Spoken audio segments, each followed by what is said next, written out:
दंगेकरांकडून मोहोळ यांच्या गाडीचा video share तर गाडी कोथरूडच्या बेडेकर बिल्डिंगची असल्याचा दंगेकरांचा आरोप। शिवाय मोहोळ यांनी शासकीय यंत्रणा बिल्डरांच्या दारी गहाण ठेवली, दंगेकरांची टीका। दंगेकर जे तुम्ही करताय ते चंद्रकांत पाटलांनी करायला हवं होतं। रमेश पाटील यांचा दंगेकरांना फोन, ऑडिओ क्लिप व्हायरल। तर तुमची मला भीती वाटते, दंगेकरांचं मिश्किल वक्तव्य।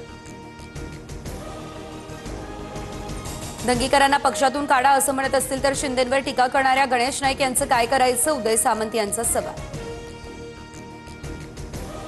कुरघोड्या होत राहतात पण महायुतीमध्ये कटुता येईल असं वक्तव्य कुणी करू नये, उदय सामंत यांच्या वक्तव्यानंतर प्रवीण दरेकर यांचं आवाहन।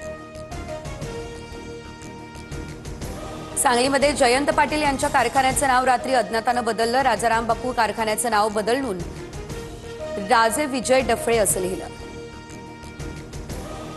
राजाराम बापू कारखान्याचे धुराडे पेटू देणार नाही, गोपीचंद पडळकरांचा काही दिवसांपूर्वीच पत्रकार परिषदेमध्ये हा गर्भित इशारा।